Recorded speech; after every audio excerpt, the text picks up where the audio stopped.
दोस्तों, आप किसी कंपनी, संस्था, ऑर्गेनाइजेशन में काम करते हैं, आपका भी पीएफ यहाँ पर कटता है, पीएफ में आपका खाता है, तो आज का ये वीडियो आपके लिए काफ़ी ज़्यादा इंपॉर्टेंट होने वाला है। आज के इस वीडियो में पीएफ से जुड़े सभी सवाल और पीएफ के अंतर्गत आने वाली जो स्कीम होती है उन सभी के बारे में डिटेल में जानकारी लेंगे। आज का ये वीडियो थोड़ा लंबा जरूर होगा, लेकिन बहुत सारी इन्फॉर्मेशन, बहुत सारे सवालों के जवाब आपको आज के इस वीडियो में मिलने वाले हैं।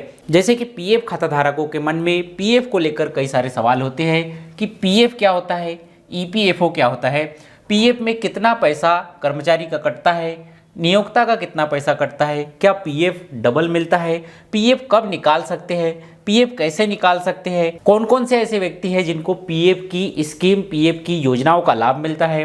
पीएफ के अंतर्गत जब आप यहाँ पर अपना अकाउंट देखते हैं, पीएफ में अपना पैसा देखते हैं, तो उसमें आपको एक ईपीएस दिखता है, एम्प्लॉय पेंशन स्कीम।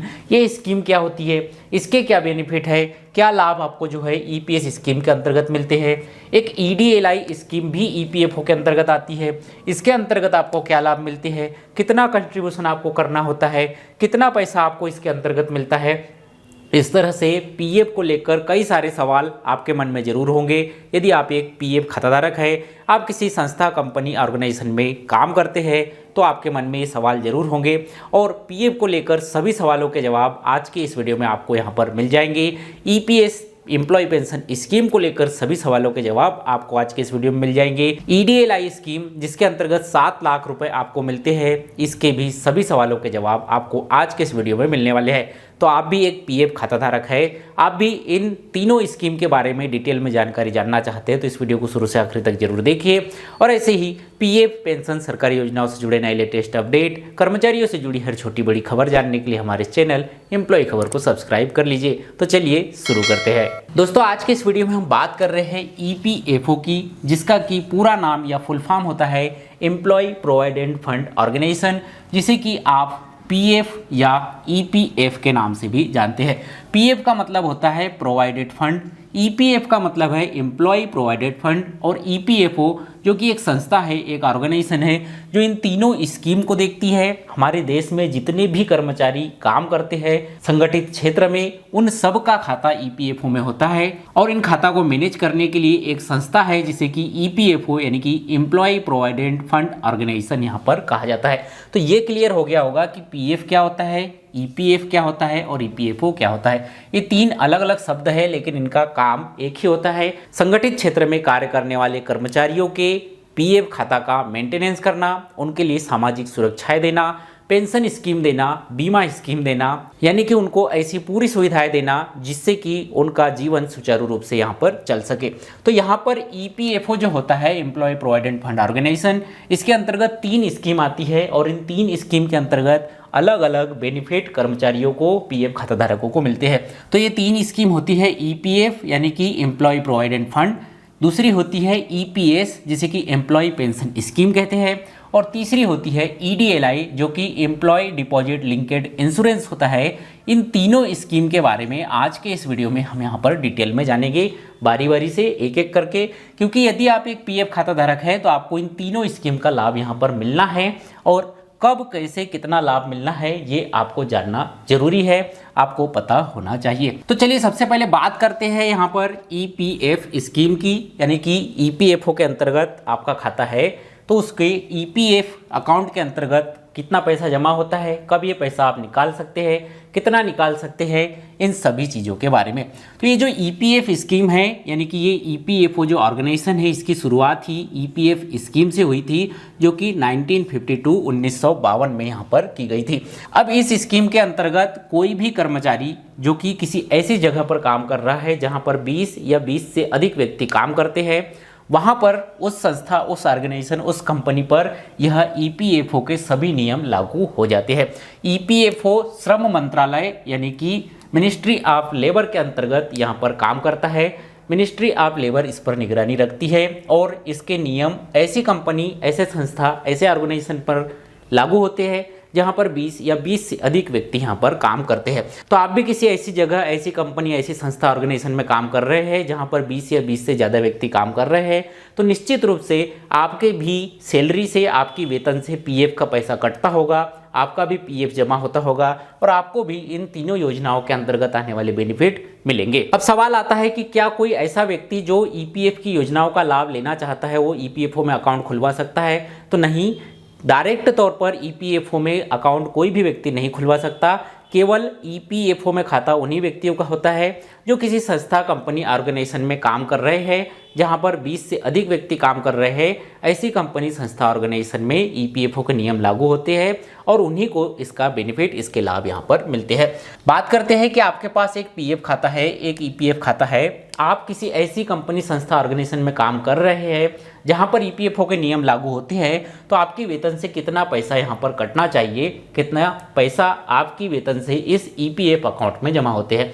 तो जैसे ही आप किसी ऐसी कंपनी, संस्था, ऑर्गेनाइजेशन में काम करना स्टार्ट करते हैं, वैसे ही उस कंपनी, संस्था, ऑर्गेनाइजेशन की ओर से पहले दिन से ही आपका पीएफ खाता, पीएफ अकाउंट आपकी ज्वाइनिंग के दिन से बना दिया जाता है और आपकी वेतन से इसमें 12% पैसे कटते हैं और ये वेतन यानी कि बेसिक प्लस डीए होता है। किसी भी तरह का इसमें अलाउंस, किसी भी तरह का बोनस शामिल नहीं होता, किसी भी तरह का आपका ओवरटाइम इसमें शामिल नहीं होता। केवल आपकी सैलरी का बेसिक और डीए मिलाकर जो आपकी वेतन है उसका 12% आपके इस पीएफ खाते में जमा होते हैं आपकी वेतन से कट के। यहाँ पर भी एक सीलिंग लिमिट है। यदि मान लो कि आपकी बेसिक प्लस डीए मिलाकर यदि 30,000 रुपये पेमेंट बन रही है तो 30,000 रुपये के ऊपर यह कंट्रीब्यूशन नहीं होगा, बल्कि इसके लिए एक सीलिंग लिमिट है जो कि 15,000 रुपये की है, यानी कि 15,000 रुपये ही उसे जो है माना जाता है। यदि किसी कर्मचारी की वेतन बेसिक प्लस डीए 15,000 रुपये या उससे अधिक है तब उसे केवल 15,000 रुपये ही यहाँ पर गिना जाता है। 15,000 रुपये से ज़्यादा मिलने वाली सैलरी पर कंट्रीब्यूशन नहीं होता, केवल 15,000 रुपये की सीलिंग लिमिट पर यहाँ पर कंट्रीब्यूशन होता है। यानी कि 15,000 रुपये का 12% आपकी वेतन से, यानी कि 1250 रुपये प्रति महीने आपकी वेतन से पीएफ खाते में जमा होते हैं। अब एक सवाल पीएफ खाता धारकों के मन में आता है कि क्या पीएफ का पैसा डबल मिलता है? तो जी हाँ, पीएफ का पैसा डबल मिलता है, उस पर ब्याज भी मिलता है। तो ये कैसे मिलता है? आपकी वेतन से 12% पैसा यहाँ पर पीएफ में जमा हुआ और आपकी जो कंपनी है, जो संस्था, ऑर्गेनाइजेशन है, वो भी इसमें 12% पैसा यहाँ पर जो है जमा करती है। लेकिन ये 12% पैसे जो है ये दो टुकड़ों में जमा होता है।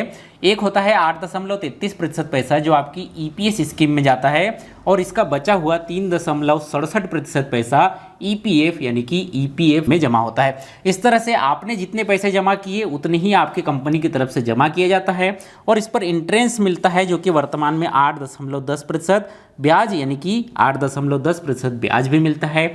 इस तरह से पीएफ का पैसा डबल और उससे ज़्यादा भी आपको यहाँ पर मिलता है। इसीलिए यदि आपके पास पीएफ का खाता है और पीएफ के खाते में आपका कंट्रीब्यूशन हो रहा है तो जितना ज़्यादा से ज़्यादा समय आप इस पीएफ खाते में पैसा जमा रखेंगे उतना ज़्यादा बेनिफिट होने के चांस आपके यहाँ पर रहेंगे। तो ये तो हुई बात कंट्रीब्यूशन की कि आपकी वेतन से कितना पैसा इसमें कटेगा, तो 12% और आपकी कंपनी भी इसमें जो है 12% पैसे जमा करती है जो कि दो हिस्से में अलग अलग जमा होते हैं। अब सवाल आता है कि आप एक कर्मचारी है, आपने किसी कंपनी में कुछ दिन काम किया और अब आप चाहते हैं कि अपने पीएफ का पैसा आप निकालें, तो किस तरह से आप अपने पीएफ का पैसा निकाल सकते हैं? तो पीएफ का पैसा निकालने के लिए आपको दो सिचुएशन आपके पास आती है। पहला कि यदि आपने पूरी तरह से कंपनी में काम करना बंद कर दिया है, पूरी तरह से कंपनी छोड़ दी है, ऐसी स्थिति में आपको फॉर्म 19 ऑनलाइन अप्लाई करना होगा और जिसके बाद आप अपने पीएफ का पैसा निकाल सकते हैं।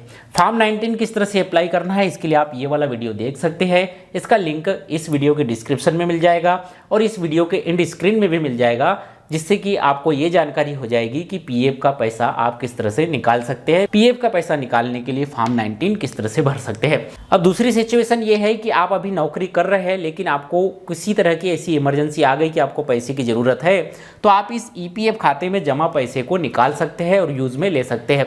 इसके लिए आपको यहाँ पर फॉर्म 31 अप्लाई करना होता है, जिसे कि पीएफ एडवांस फॉर्म कहते हैं। इसे भी आपको जो है ऑनलाइन भरना होता है और इसे किस तरह से ऑनलाइन भरा जाता है इसकी जानकारी आपको इस वीडियो में मिल जाएगी, जिसका लिंक भी आपको इस वीडियो के डिस्क्रिप्शन में मिल जाएगा। और जैसे ही आप यहाँ पर फॉर्म 19 या फॉर्म 31 ऑनलाइन अप्लाई करते हैं, उससे 3 से 21 दिन के भीतर आपके पीएफ खाते में ये पैसे यहाँ पर आ जाते हैं। जितने भी आपके ईपीएफ खाते में पैसे जमा है वो सारे पैसे आप जो है यहाँ पर विड्रॉल कर सकते हैं। कंडीशन ये है कि यदि आप एडवांस रूप में यानी कि नौकरी चालू रखते समय यदि पीएफ का पैसा निकाल रहे हैं तो आप अपनी सैलरी का अधिकतम 75% तक निकाल सकते हैं। अलग अलग कंडीशन में ये राशि अलग अलग होती है। यदि आपने नौकरी छोड़ दी है, फॉर्म 19 के तहत आप अपना पैसा निकाल रहे हैं, तो अपने पीएफ का पूरा पैसा आप यहाँ पर जो है निकाल सकते हैं। और यदि आप अपने पीएफ के पैसे को लंबे समय तक रखते हैं, नहीं निकालते हैं, तो इस पे सालाना आपको 8.10% की दर से ब्याज मिलता है, जो कि इस वर्ष में यहाँ पर जो है सरकार की तरफ से डिसाइड किया गया है। ईपीएफओ की तरफ से, सीबीटी की तरफ से, श्रम मंत्रालय की तरफ से डिसाइड किया गया है कि पीएफ खाताधारकों को इतना ब्याज दिया जाएगा। और ये जो 8.10% ब्याज है, ये यदि आप देखा जाए तो बैंक में रखे हुए पैसे, बैंक में या प्राइवेट चल रही सभी तरह की स्कीमों, एफडी वगैरह से भी यहाँ पर जो है ज़्यादा है। इसीलिए इस अकाउंट में आप जितना ज़्यादा समय पैसा रखेंगे उतना ज़्यादा बेनिफिट आपको यहाँ पर जो है मिलता है। तो ये तो हुई ईपीएफओ के अंतर्गत आने वाली पीएफ अकाउंट की बात। इसमें एक और अकाउंट आपको देखने को मिलेगा। यदि आप अपनी पीएफ की पासबुक देखेंगे तो इसमें एक और अकाउंट आपको देखने को मिलता है। एक तरफ आपको पीएफ कंट्रीब्यूशन देखने को मिलता है, एक तरफ ईपीएस कंट्रीब्यूशन देखने को मिलता है। जैसा कि स्क्रीन पर आप अभी यहाँ पर एक पासबुक देख पा रहे होंगे, इसमें एक तरफ ईपीएफओ के अंतर्गत कंट्रीब्यूशन दिखा रहा है और एक तरफ ईपीएस के अंतर्गत कंट्रीब्यूशन दिखा रहा है। तो ये जो ईपीएस होता है, ये होता है एम्प्लॉय पेंशन स्कीम। ये भी ईपीएफओ के अंतर्गत आने वाली एक स्कीम ही है। जिन व्यक्तियों का पीएफ में खाता है, पीएफ में कंट्रीब्यूशन होता है, उन सभी को इस स्कीम का भी लाभ मिलता है। इस स्कीम को ईपीएस 95 भी कहा जाता है, क्योंकि इस स्कीम को 1995 में लागू किया गया था, इसीलिए इसे ईपीएस 95 के नाम से भी जाना जाता है। एम्प्लॉय पेंशन स्कीम के नाम से भी जाना जाता है, कर्मचारी पेंशन योजना के नाम से भी जाना जाता है। इस स्कीम में कंट्रीब्यूशन की बात करें तो आपकी वेतन का कोई भी कंट्रीब्यूशन इसमें नहीं होता, यानी कि आपके जो सैलरी मिल रही है, आपको जो वेतन मिल रहा है, उससे पैसे कट के इस स्कीम में जमा नहीं होते हैं, बल्कि आप जिस कंपनी में, जिस संस्था में, जिस ऑर्गेनाइजेशन में काम कर रहे हैं, उस नियोक्ता के द्वारा, उस कंपनी के द्वारा जो 12% पैसे जमा किए जाते हैं, उसका 8.33% आपके इस अकाउंट में जमा होता है। जैसा कि मैंने पहले आपको यहाँ पर बताया कि आपकी वेतन का 12% ईपीएफओ में जमा होता है और एम्प्लॉयर के द्वारा भी इतना ही पैसा आपके पीएफ खाते में जमा किए जाते हैं, जिसके 2 हिस्से होते हैं। 3.67% ईपीएफओ में जाता है, 8.33% इस ईपीएस स्कीम में आता है। कुल मिलाकर कहा जाए तो आपके जेब से, आपकी वेतन से कोई भी पैसा आपको इस स्कीम में जमा नहीं करना होता। इसके बावजूद आपको इस स्कीम के तहत बहुत सारे बेनिफिट मिलते हैं। क्या क्या बेनिफिट मिलते हैं ये हम यहाँ पर जो है आगे देखेंगे। अभी बात करते हैं कि यदि आपको इस अकाउंट में जो पैसे हैं इनको विड्रॉल करना है, निकालना है, तो इसके लिए क्या नियम और शर्तें हैं। पहली कंडीशन ये है कि आपको कम से कम 6 महीने काम करना चाहिए, कम से कम 6 महीने आपका ईपीएफओ में कंट्रीब्यूशन होना चाहिए, तभी आप जो है इसके अंतर्गत जो भी राशि दिखा रही है, जो भी पैसे दिखा रहा है, उनको विड्रॉल कर सकते हैं। और ये 10 साल से कम होना चाहिए। यदि 10 साल से अधिक आपने लगातार कंट्रीब्यूशन किया तब भी आप इसके पैसे नहीं निकाल सकते। 6 महीने से कम आपने कंट्रीब्यूशन किया है तब भी आप इसके पैसे नहीं निकाल सकते। यानी कि 6 महीने से ज़्यादा और 10 साल से कम आपने कंट्रीब्यूशन किया है, इस ईपीएस स्कीम में पैसे जमा किए हैं, ईपीएफओ में पैसे जमा किए हैं, तभी आप इसका पैसा विड्रॉल कर सकते हैं। इसका पैसा विड्रॉल करने के लिए आपको फॉर्म 10C ऑनलाइन अप्लाई करना होता है। फॉर्म 10C कैसे ऑनलाइन अप्लाई करेंगे इसकी जानकारी भी आपको इसी वीडियो में मिल जाएगी। दोनों फॉर्म ऑनलाइन फिल करके हमने जो है यहाँ पर बता रखा है। अब सवाल आता है कि यदि ये पैसा 10 साल के बाद आप नहीं निकाल सकते तो ये पैसा आपको कब मिलता है और कैसे मिलता है। तो जो पीएफ खाताधारक 10 साल लगातार कंट्रीब्यूशन कर लेता है उसे ईपीएस स्कीम का लाभ मिलता है, जो कि एक पेंशन स्कीम है। और ये पेंशन स्कीम का लाभ उसे 58 साल की उम्र होने के बाद, यानी कि रिटायर्ड होने के बाद पेंशन के रूप में लाभ मिलता है। ये पेंशन न्यूनतम 1000 रुपये से लेकर 7500 रुपये तक यहाँ पर जो है हो सकती है। यह एक विशेष कैलकुलेशन के हिसाब से इसकी गणना की जाती है कि आपकी सर्विस कितने साल की है, आपने इसमें कितने पैसे जमा किए हैं, आपके इस ईपीएस अकाउंट में कितने पैसे हैं, उसके हिसाब से कैलकुलेशन करके यहाँ पर आपको 1000 रुपये से लेकर 7500 रुपये तक यहाँ पर पेंशन मिल सकती है। हाल ही में सरकार ने इस ईपीएस पेंशन का कैलकुलेशन करने के लिए एक कैलकुलेटर भी लॉन्च किया है, जिसकी जानकारी आपको इस वीडियो में यहाँ पर मिल जाएगी। तो कुल मिलाकर कहा जाए तो ईपीएस योजना के अंतर्गत आपको बिना किसी कंट्रीब्यूशन के यहाँ पर पेंशन स्कीम का लाभ मिलता है जब आप रिटायरमेंट हो जाते हैं, 58 साल के हो जाते हैं। और यदि आप 58 साल के पहले इस पैसे को निकालना चाहते हैं, यानी कि 6 महीने से 10 साल के भीतर भीतर आप इस पैसे को निकालना चाहते हैं, तो आप फॉर्म 10C ऑनलाइन भर के इस पैसे को पूरा का पूरा विड्रॉल कर सकते हैं। लेकिन इसके लिए आपने नौकरी छोड़ दी हो और आपकी सर्विस 6 महीने से 10 साल के भीतर भीतर आप इस पैसे को विड्रॉल कर सकते हैं, पैसे को निकाल सकते हैं। इस पेंशन स्कीम में और भी लाभ है, जैसे कि आपको पेंशन मिलना स्टार्ट हो गया, आपके किसी कारणवश मृत्यु हो गई तो आपकी फैमिली को यहाँ पर जो है यह पेंशन लाभ मिलते हैं, आपके 2 बच्चों को भी पेंशन लाभ मिलते हैं, आपके पति पत्नी को भी यहाँ पर जो है इस पेंशन का लाभ दिया जाता है। इसलिए ये स्कीम भी यहाँ पर जो है बहुत पॉपुलर मानी जाती है और इस स्कीम का भी बेनिफिट ईपीएफओ खाताधारकों को, पीएफ खाताधारकों को यहाँ पर दिया जाता है। दोस्तों ईपीएफओ के अंतर्गत ही एक तीसरी स्कीम आती है जिसे कि ईडीएलआई यहाँ पर कहा जाता है, जिसका कि पूरा नाम यहाँ पर होता है एम्प्लॉय डिपॉजिट लिंक्ड इंश्योरेंस। ये एक तरह की बीमा स्कीम यहाँ पर है, यानी कि आपके पास पीएफ का खाता है, आप किसी कंपनी संस्था ऑर्गेनाइजेशन में काम करते हैं, आपका पीएफ में कंट्रीब्यूशन हो रहा है, तो ईडीएलआई स्कीम का भी लाभ आपको मिलना तय है। इस पीएफ खाता के साथ ही आपका ईडीएलआई का भी खाता ओपन हो जाता है। इसके लिए भी किसी तरह के अलग से कागजी कार्रवाई करने की जरूरत नहीं होती है। ये ईडीएलआई स्कीम 1976 में लॉन्च की गई थी और इस स्कीम में आपकी जेब से, आपकी वेतन से कुछ भी पैसा आपको जमा नहीं करना होता है। केवल जो आपकी कंपनी है, जो नियोक्ता है, उसको 0.5% या अधिकतम 75 रुपये प्रति महीने इस स्कीम में जमा करने होते हैं। बाकी का जो भी राशि आपको यहाँ पर मिलती है, अधिकतम 7 लाख रुपए, वो पूरा गवर्नमेंट की तरफ से, सरकार की तरफ से पे की जाती है। इस स्कीम के अंतर्गत यदि किसी पीएफ खाताधारक की कार्य के दौरान यहाँ पर मृत्यु होती है तो उसे जो है अधिकतम 7 लाख रुपए का बीमा कवर यहाँ पर दिया जाता है, यानी कि 7 लाख रुपए उसके परिवार को यहाँ पर दिए जाते हैं। ये भी एक विशेष कैलकुलेशन के तहत गणना की जाती है कि आपने कितने दिन नौकरी की है, आपकी मृत्यु कब हुई थी, आपका कितना पैसा पीएफ में पड़ा है। इन सभी अलग अलग चीज़ों का कैलकुलेशन करके यह डिसाइड किया जाता है कि कितने रुपए उस व्यक्ति को यहाँ पर दी जाएंगे। लेकिन अधिकतम यदि देखा जाए तो ये 7 लाख रुपए तक यहाँ पर जो है कर्मचारियों को बीमा के रूप में इस योजना के तहत दिए जाते हैं। अब इस योजना का लाभ लेने के लिए यदि कोई कर्मचारी ऐसा है जिसकी की नौकरी के दौरान मृत्यु हो गई है, अब उसकी फैमिली को ये पैसे यहाँ पर 7 लाख रुपए मान लो मिलने वाले हैं, तो इसके लिए उसका नॉमिनेशन होना जरूरी है। यानी कि इन सभी स्कीम का लाभ लेने के लिए जब भी आपका खाता खुलता है तो आपको अपना एक उत्तराधिकारी, अपना एक नॉमिनी चुनना होता है। यानी कि किसी कारणवश आपकी मृत्यु हो गई तो ये जो बेनिफिट है, पीएफ में रखा हुआ जो पैसा है, ईपीएस स्कीम में रखा हुआ जो पैसा है, ये किसे मिलेगा, ये पेंशन स्कीम किसे मिलेगी, ये 7 लाख रुपए किसे मिलेंगे, ये एक नॉमिनी आपको जो है पहले देना होता है। तो उस नॉमिनी के द्वारा फॉर्म 5IF यहाँ पर जो है जमा करना होता है भर के पीएफ ऑफिस में, जिसके बाद 30 दिन के भीतर भीतर आपके अकाउंट में एज पर कैलकुलेशन जितना भी आपका ईडीएलआई बीमा बना है, अधिकतम 7 लाख रुपए, वो आपको जो है आपके अकाउंट में ट्रांसफ़र कर दिए जाते हैं। यदि 30 दिन के भीतर सरकार की ओर से, ईपीएफओ की ओर से आपके अकाउंट में पैसे नहीं आते हैं तो 12% ब्याज दर के हिसाब से आपको जो है जितना लेट सरकार यहाँ पर करेगी उतना ज़्यादा भुगतान यहाँ पर सरकार को, गवर्नमेंट को, ईपीएफओ को आपको करना होता है। इस तरह से इस स्कीम का भी लाभ आप यहाँ पर ले सकते हैं। इन तीनों स्कीम के बारे में कि पीएफ क्या है, एम्प्लॉय पेंशन स्कीम क्या है और ईडीएलआई क्या है, अलग अलग हमने विस्तार से समझा रखा है अलग अलग वीडियोज़ में भी और हमारे ब्लॉग employeekhbar.com पर भी, जहां पर विजिट करके आप इन तीनों स्कीम के बारे में विस्तार से जान सकते हैं। इनसे रिलेटेड कैलकुलेशन के वीडियोस, इनसे रिलेटेड नियम और शर्तों के वीडियोस आप सभी जो है वहां पर देख सकते हैं। इन सभी के लिंक आपको इस वीडियो के डिस्क्रिप्शन में, इस वीडियो की एंड स्क्रीन में मिल जाएंगे। तो दोस्तों उम्मीद करता हूँ आपको आज के इस वीडियो में बताई गई ये जानकारी कि ईपीएफओ क्या होता है, इसके अंतर्गत आने वाली तीनों स्कीम ईपीएफ, ईपीएस या ईपीएस 95 और ईडीएलआई ये क्या होते हैं ये समझ में आ गया होगा।